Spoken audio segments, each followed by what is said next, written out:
Hello everyone, this is Spoiler Lab and today we will talk about the drama, mystery, sci-fi film called I'll Follow You Down. The film begins with a tense chess game between a father named Gabriel and his young son named Errol. Gabriel's wife and Errol's mother Marika are rushing them, because it's time for his son to go to school and his father, the talented scientist Gabriel White, is late for the airport for an important scientific conference at Princeton University. They do not have time to finish this game and Gabriel gives his son exactly 3 days to think things over and finally try to beat him. The main thing is not to touch the pieces and leave everything on the board as it is. At the airport, Errol and his mother see off their father, who promises to be there for dinner on Friday and finish this chess game with his son. And if Errol defeats him, then dad promises to give him an old pocket watch from his grandfather, which he always carries with him on trips. Happy Errol sends greetings to his grandfather and asks him to visit them too. Gabriel kisses his wife and leaves. On the morning of the third day, Errol continues to look closely at the board, thinking about how to beat his father. At this moment his school friend, a girl named Grace, walks in after him and they get on the school bus together.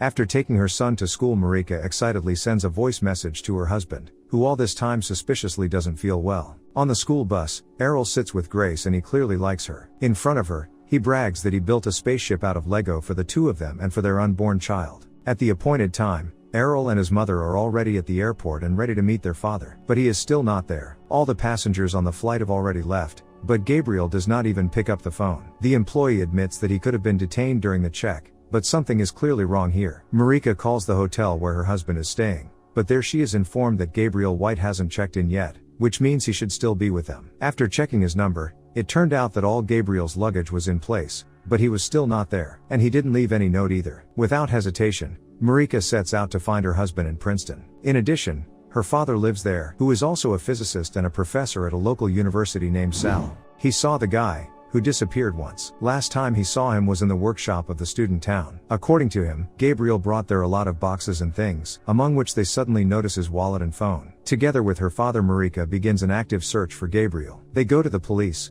question the university staff, campus residents, but all to no avail. Gabriel White simply disappeared without a trace. Frustrated, Marika visits a local student cafe, which she has often visited before. When asked why nothing has changed here since ancient times, the waiter replies that this is what his grandfather, the founder of this establishment, bequeathed. In the meantime, the years pass and Errol grows up without a father, who only occasionally appears in his dreams. 12 years later, the guy became a promising physics student, like his father and grandfather, and meets with the same girl named Grace. Over the years, Errol's mother was never able to cope with the mysterious disappearance of her husband and is in chronic depression. She tries to visit a psychotherapist, but occasionally misses his sessions and does not take the necessary medications. Only grandfather Errol does not lose his hope, who all this time is trying to solve the mystery of the disappearance of his son-in-law. During one of his lectures, being quite late, Errol enters the hall. Not letting his grandson get off the ground, Sal reprimands him, noting that he probably isn't interested in all this. But, just glancing at the board, Errol easily finds an error in the problem that the entire course was thinking about. When the group disperses, the grandfather chastises the grandson for his negligence in his studies. In his words, in terms of his potential, Errol is much ahead of both his father and even more so his grandfather. After that,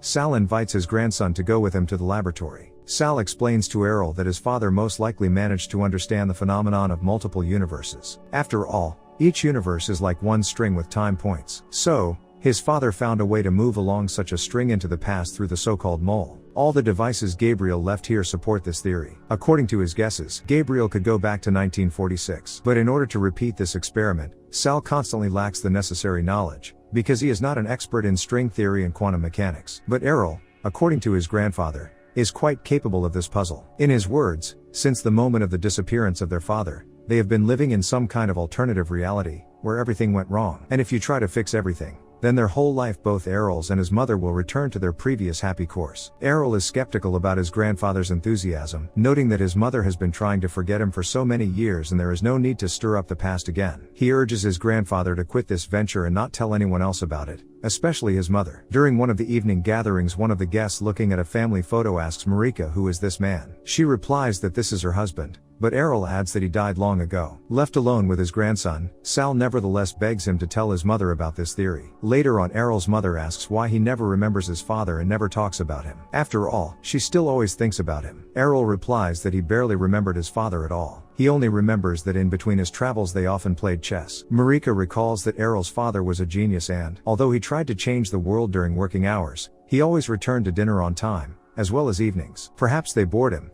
He found another woman and decided to start a new life. Nervous, Errol explains to his mother that he has not gone anywhere, but simply died and is no longer there. After that, Grace visits Errol, but the guy tells her that for now he is forced to look after her mother, because she has another depression. Errol also gives Grace a surprise from childhood, the same Lego spaceship, but with a child. When asked if she wants real children, Grace replies that maybe soon. After these words they kiss sweetly and say goodbye to each other. But looking after his son does not help much, because waking up in the morning Errol finds his mother dead. Marika committed suicide by swallowing pills. After the funeral, Errol decides to ask his grandfather about his theory about his father. Inspired, Sal in the laboratory devotes his grandson to all the details and tells that Gabriel's cherished dream has always been a meeting with Einstein. To maintain the fighting spirit of the professor and his grandson, a cute elderly secretary periodically brings them coffee. She clearly fell for the lonely Sal, and the grandson makes fun of his grandfather on this score. Like Sal, Errol is also deeply immersed in his father's puzzle and begins to pay less and less attention to Grace, who naturally does not like it. This time he did not even go to the celebration on the occasion of the successful defense of her scientific work. In addition to scientific research, Errol also studies the university archives of those years. In one of these articles, he finds information about an unknown person killed in an alley. Near the unidentified corpse,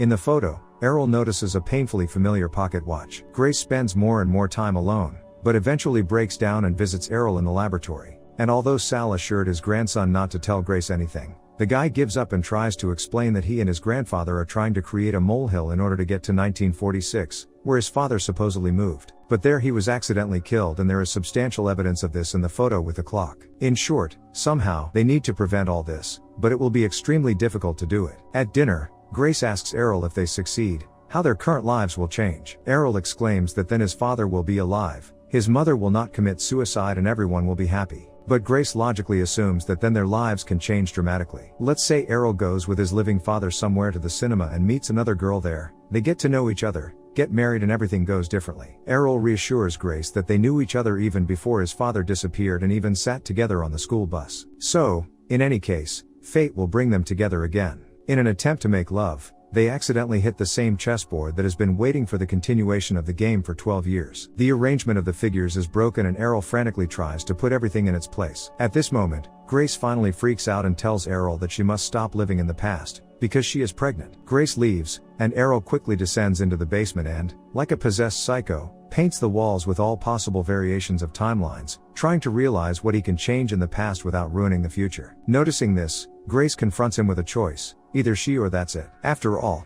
she is already in her 5th week of pregnancy. But Errol replies that he must try, and Grace leaves in despair. Errol consults with his grandfather about the likelihood of their re-meeting with Grace, but Sal does not guarantee him anything. They clash and Errol leaves. At this moment, the secretary again brings the professor coffee and offers to meet somehow, because he seems so lonely to her. Unlike his grandfather, Errol's personal life is falling apart before our eyes. After another scandal, Grace collects things and intends to leave him. In her words, she cannot come to terms with the fact that at one moment everything can disappear and go the other way. She might as well just have an abortion. Errol tries to explain that this is important for science, but when Grace nevertheless decides to leave, he rushes after her and promises to give up this venture. Errol really refuses his grandfather to continue the experiment, moves with the girl to a new, spacious apartment, and life is generally getting better. At one point, she and Grace even decide to play chess and completely disrupt the alignment of the pieces, as if forgetting about the past. But suddenly Grace has a miscarriage and the depressed Errol decides to return to the old one. After all, nothing stops him now. He and his grandfather carry out the final calculations and draw up a detailed plan of the operation. Only at first, Sal himself intended to go into the past, but Errol convinces him that he must do it on his own. Saying goodbye to Grace, Errol explains that it won't get worse anyway, but there is a high probability that everything will be much better. Heartbroken, Grace silently agrees with him. In the laboratory, Sal puts Errol in a special accelerator and, with the word "see you in a new life," sends his grandson to the past. Everything around is filled with bright light and we are transported into the period of the disappearance of Errol's father. On that very day, Gabriel said goodbye to his family, arrived at Princeton, and asked Sal to help him load some mysterious boxes into the campus basement. Before the experiment, he called Marika, put himself in the accelerator and went into the unknown. Once in the same basement, Gabriel did not notice that someone was already watching him. Dressed up according to the fashion of those times, he went out on the street in 1946. Trying to be unnoticed, Errol followed. Gabriel immediately heads to the house of Albert Einstein, but his neighbor says that at the moment the professor is on his Saturday walk. While waiting, Gabriel decides to visit the dining place, in which nothing has changed since then. He orders coffee, but suddenly Errol sits down next to him and makes the same order. After playing a little guessing games with his father, Errol confesses that he is his matured son. He tells him about everything that happened after his disappearance and how it destroyed the life of his family. Gabriel himself will soon be shot in the alley just because of some trifle in his pocket. They didn't even take his grandfather's watch. Gabriel is very sorry that everything turned out this way and, of course, will do everything to return to his family. In addition, Gabriel adds that his son was born a genius, because in a short time he did something that took him his whole life. Still, he asks Errol to let him meet with Einstein, as he wants to discuss something important with him. Errol is categorically against, because he can be killed again and again everything will go awry. Here Errol suddenly realizes that this whole situation is an endless time loop and that his version, which is here and now, was created only thanks to this act of his father. Therefore, if Gabriel loves his family, then let him immediately return at the same time where he came from. With these words, Errol suddenly pulls out a pistol and shoots himself in the temple. In the last scene of the film, a puzzled Gabriel returns home from a conference, where he is greeted by his joyful wife Marika and little Errol. The wife asks in surprise if something has happened, because something he returned early. At the same moment, little Grace runs up to the house, asking if Errol will come out. Thank you all for watching. Subscribe to the channel, press the like button and offer any films in the comments that you recently watched. We will try to please you with high quality content as often as possible. See you very soon.